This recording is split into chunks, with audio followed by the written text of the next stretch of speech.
know and love in an up-to-date, edgy style. Religion, Ho-Ho's way. Alright, welcome to Religion, Ho-Ho's way.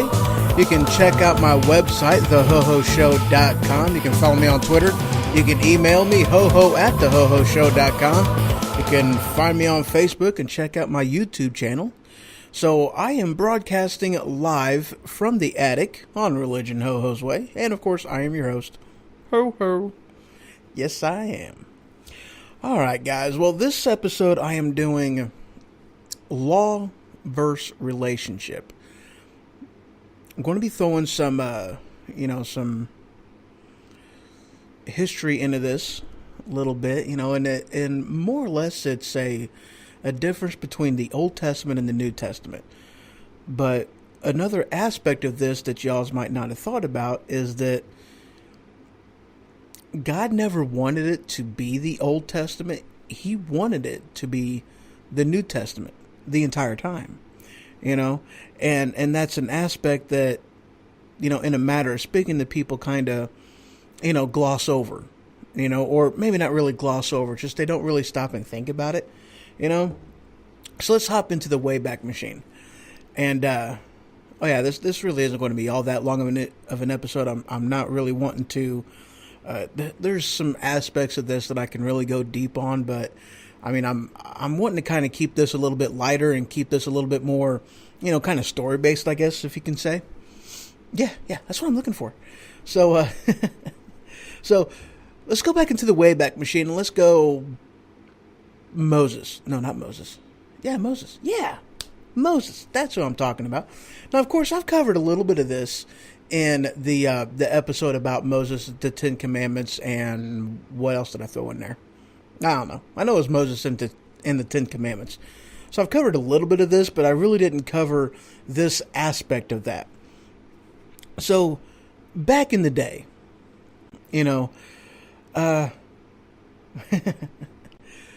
so whenever Moses went on the mountain and he's talking with God and he's spending time with God, all right,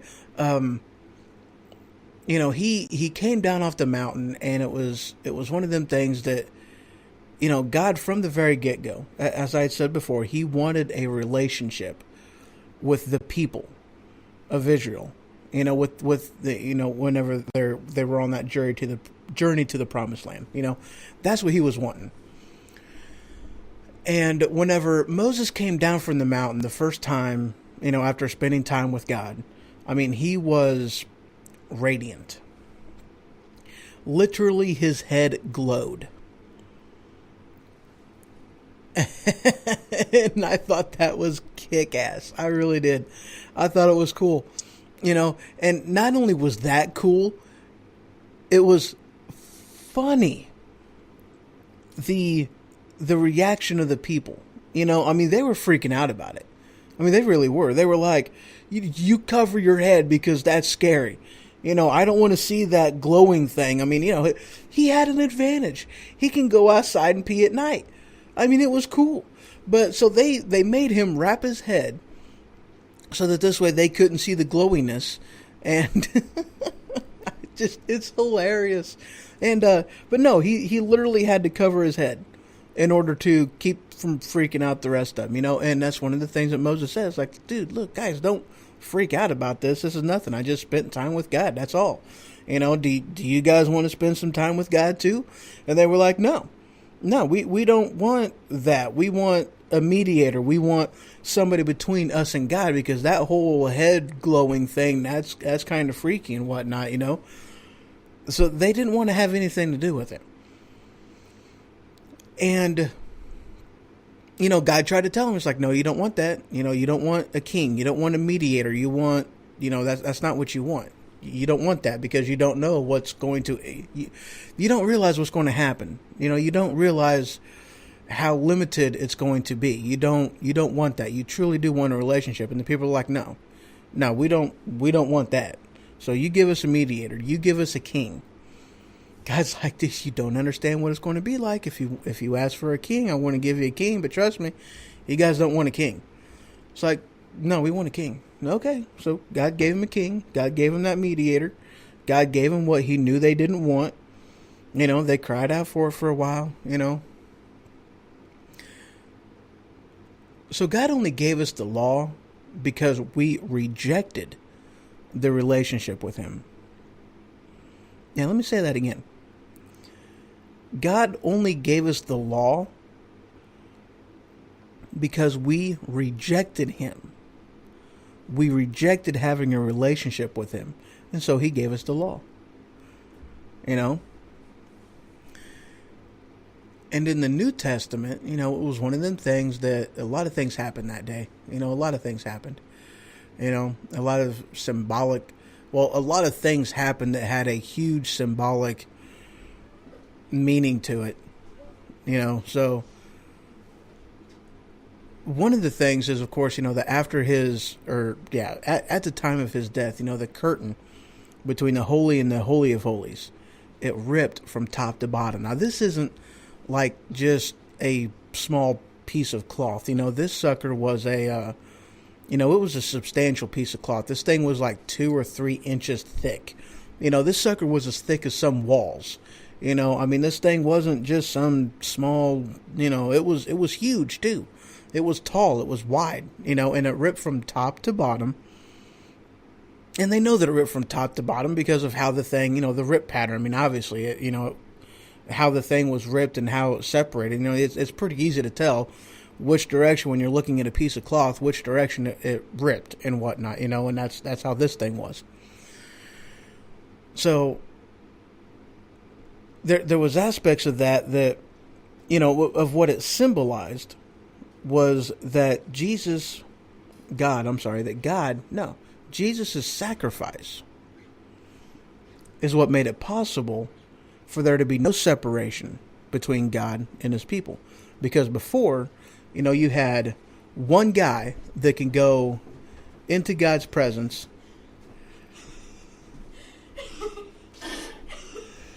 Sorry, Homo. Yeah, I just got company. So, say hi. Hi, everybody. It's Renita. And my stepson, Gavin. Yes. So we are on Religion Ho-Ho's Way, and we are discussing law versus relationship. Oh, yeah. So that's more or less what had happened, though, is that curtain between the Holy and the Holy of Holies, it ripped, from top to bottom, and is what Jesus' sacrifice did, is it allowed us to be able to get into the presence of God without a mediator. Because previously, is what happened was, there was, you only had one guy that could enter the Holy of Holies, and only he can do it once a year. And he had to go through this huge ritualistic cleansing thing in order to make him clean enough to go into it. And it was one of the things that God took this so seriously that, you're walking like a herd of elephants.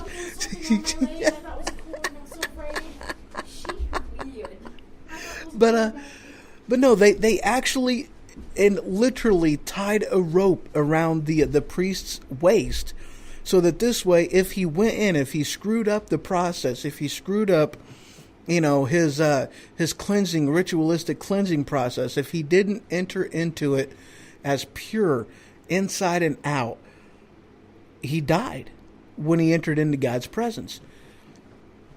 And so in order to get the body back out, they tied a rope around it in order to get the body back out of the Holy of Holies. That's how seriously God took it. That's how seriously they took it. They took it with the utmost of seriousness. And then we entered into the New Testament, where it wasn't about the law anymore, because God fulfilled the law.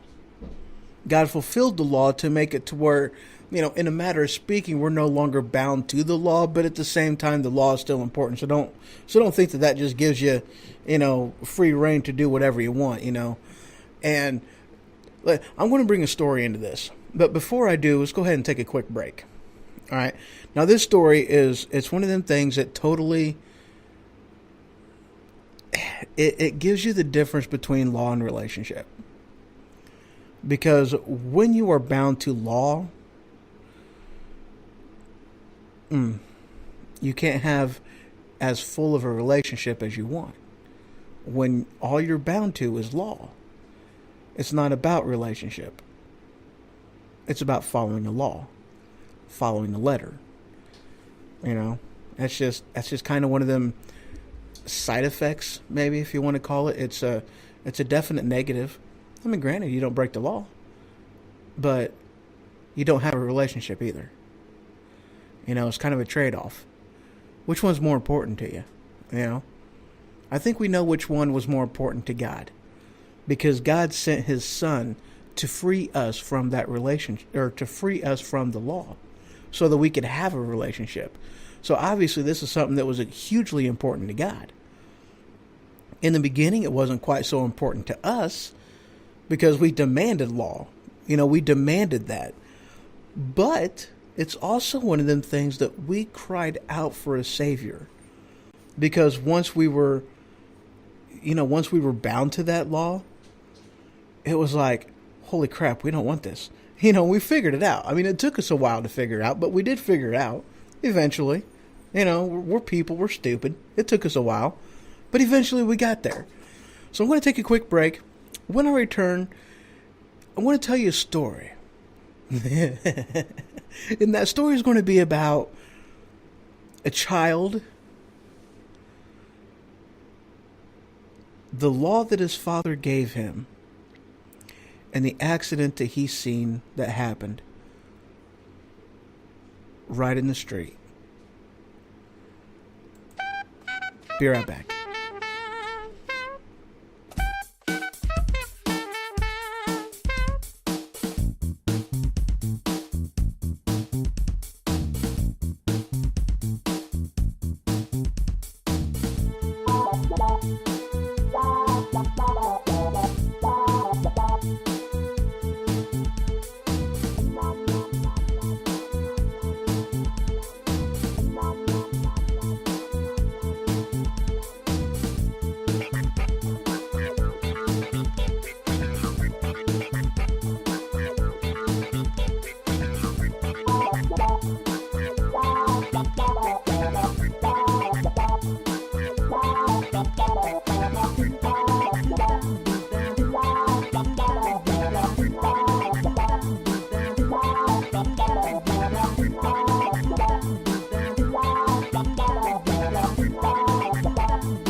All right, welcome back to Religion Ho-Ho's Way, and I am broadcasting live from the attic. All right, guys, so when I left you, I was talking about a boy, his father, the law, and the accident. Yeah. So this father, okay, he's going away on a business trip. And his son is,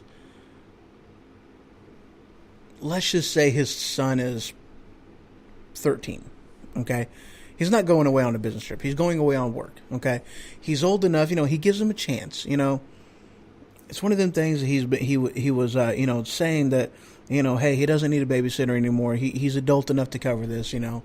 But, you know, it's fine. You know, leave me alone, Dad. I mean, I got this. Okay, son, well, this will be your test, okay? Now, granted, okay, he had somebody that was like, basically, I can't really throw that in there because if I do, it'll screw up the story. All right, so never mind. Let's just say he had a test. All right, first time he got left alone while his dad went off to work. Or maybe he went to the grocery store. Maybe it was like, you know, something that was not even all that long. He wasn't gone that long anyway. So, you know, so let's just say that. You know, I'm really screwing up this story. All right, let's rewind this for a second. Okay, there we go. I'm such a goober. It is so much fun. All right. So this dad, all right, he's got a kid. His kid's, let's say, like 13 years old, all right? Now, the dad's going to be gone for like a couple hours. He's taking a trip. He's going somewhere, picking up something, turning around, coming back. All right, so he's only going to be gone like a couple hours. Babysitter wasn't available. The boy's like, and the dad couldn't take him along. Just for whatever reason, for wherever it was he was going, he couldn't take his boy along with him. His son's like, it's okay, Daddy, I'm 13 years old. I got this. I don't need a babysitter. I'm a young man, Said, okay. So he gave him a handful of rules, Don't do this, don't do this, don't do this. Stay out of the street. Stay in the yard. Don't answer the door for a stranger. Don't answer the phone.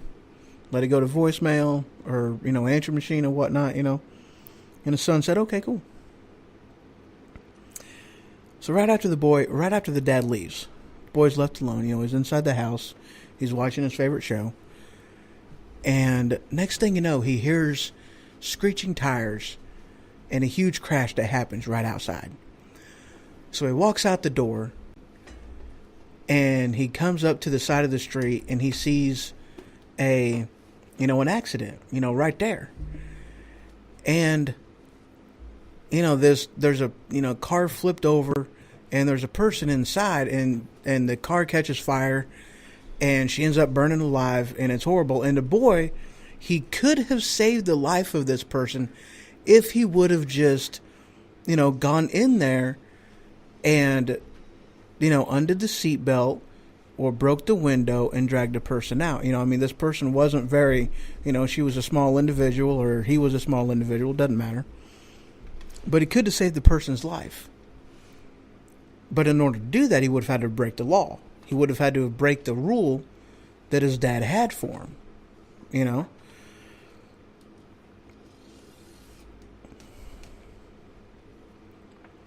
So he followed the law.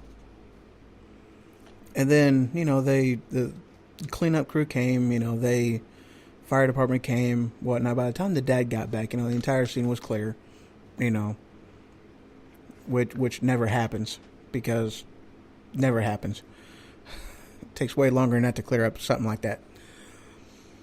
But for the sake of the story, that's what happened. None of this is true, by the way. This is just a story. It's a parable. It is an earthly example of a heavenly principle. So he goes, the dad comes home, all right? He's like, hey, how was your day?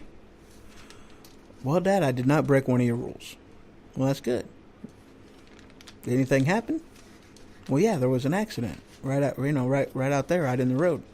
This lady actually burned, and I could have saved her, but, you told me that rule that you didn't want me to leave the yard and whatnot and go out into the street, so I didn't do that, And so obviously, the guy was distraught because, here his rule just got somebody killed, in a matter of speaking, But there's an aspect about this. Of course, what was more important to the dad? The relationship, that freedom given to somebody whom, if his heart's in the right place, he would have went and whatnot and gotten that person saved. What do you think would be more important to God? The law of don't cross the street or saving a life because there's a relationship. Of course, we know which would be more important to God.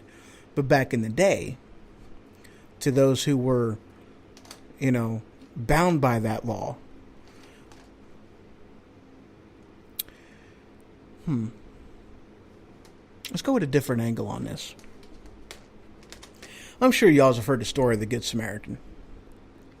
Good story. Sometimes the law is there to hide the darkness in the heart. See, because one of the people whom was walking on the road and seeing, the guy that was all broken and bleeding and whatnot, one of them was a priest. Okay?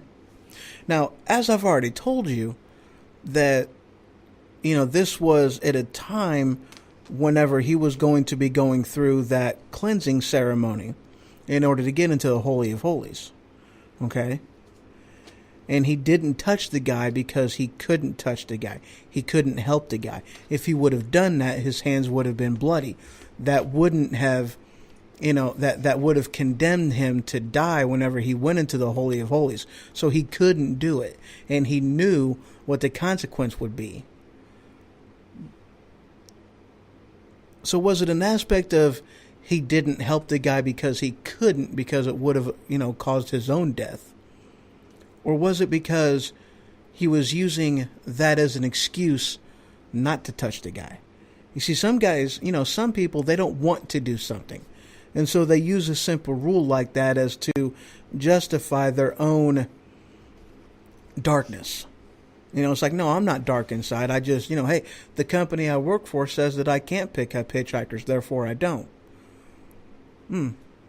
Okay. So it's law versus relationship. God wanted from the very beginning the relationship.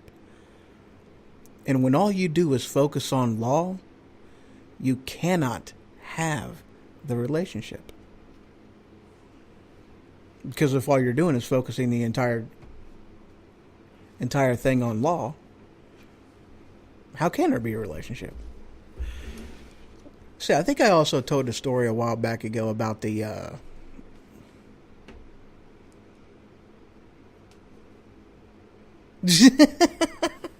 she's over here rearranging stuff, aren't you? I'm an OCD freak. I have to. My body makes me. And so does my mind. Mm-hmm. I have a choice not to, but it bugs me. Yeah, see, there you go. You said it. You have a choice not to. I know. So, but at any rate, law versus relationship, if all you're doing is focusing on what? Yeah, I was cleaning up. My OCD made me. You killed them, though. My OCD made me. Oh, it's not that one. Okay then. I thought it was my drawings. Oh, no, those are right there. All right, anyway.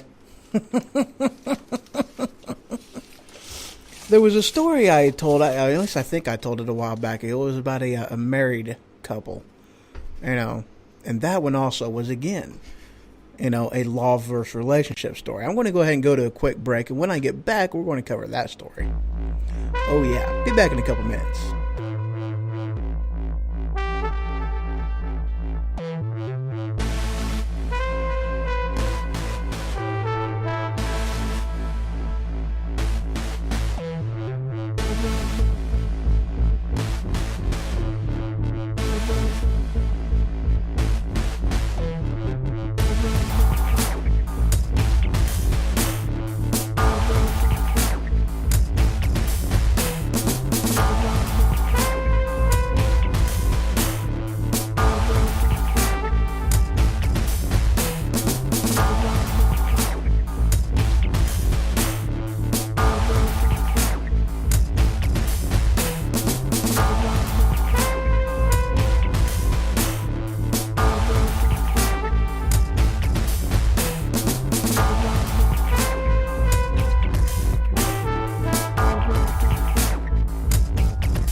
Welcome back to Religion Ho-Ho's Way, and I am broadcasting live from the attic.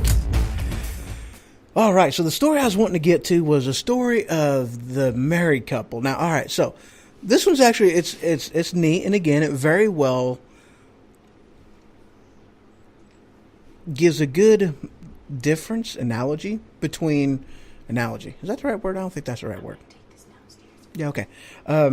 Between law versus relationship. So this is a married couple, all right? Now, he is very law-oriented, very, very much law-oriented. He had this big old list of rules that he wanted his wife to follow, and, she struggled. They were married for, let's just say, 10 years, okay? And she struggled during the entire relationship in order to live up to the law that her husband had for her.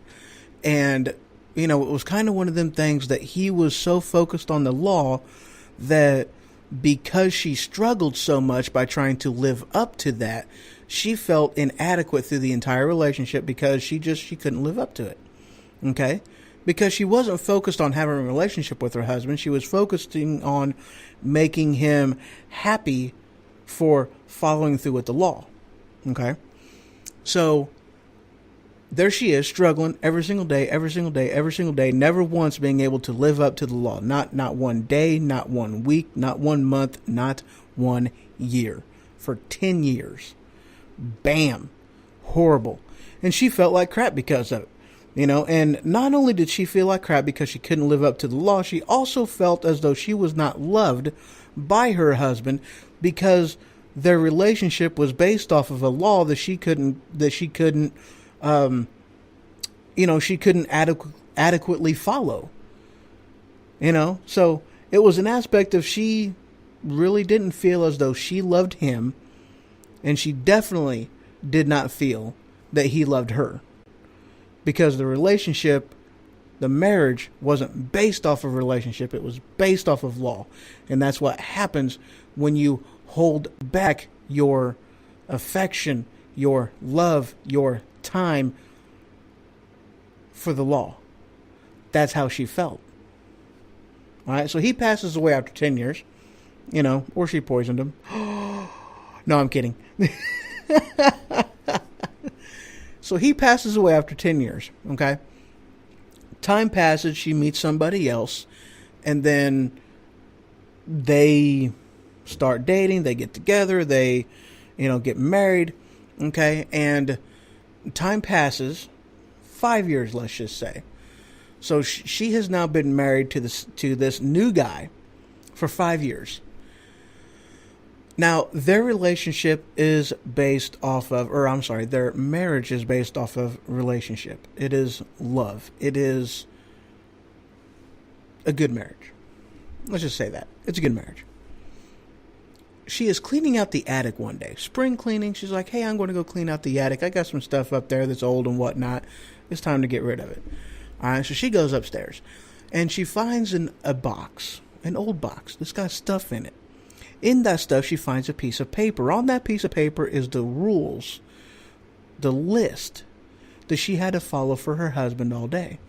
And it struck a chord in her, And for some reason, she felt compelled to read that list and see what was on it. So she went down the list, and she kept reading them, and she kept reading them. And as she went down that list, she come to realize that one, she never could fulfill all these for her old husband. But as she continued reading that list, she come to find out that every single one of the things that was on that list was something that she did on a regular basis for her husband that she has now.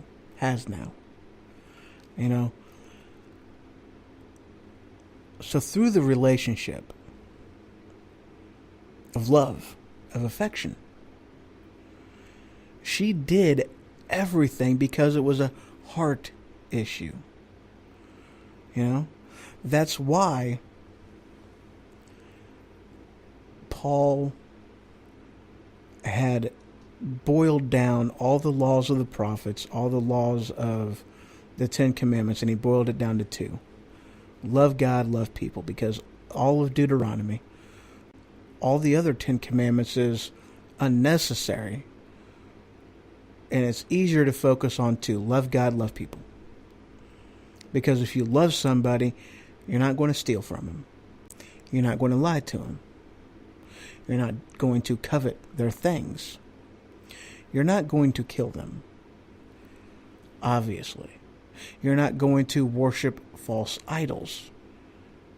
You're not going to use his name in vain. You're going to set aside that day to spend time with and to enjoy the company of the Creator in the creation. If all you're doing is loving God and loving people, all the other laws of the prophets, all the other commandments, it'll happen naturally.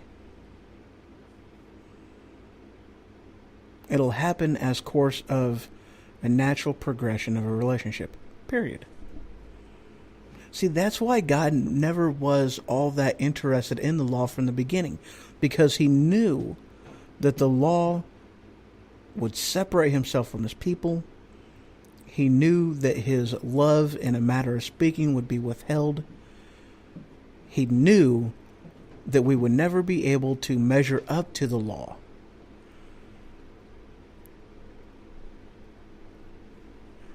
So that's why he wanted to change it. Very, very cool. All right, guys. Well, I thank you very much for joining me. And that's all I really got on this one. So, all right, guys. Y'all have a great one. Good night.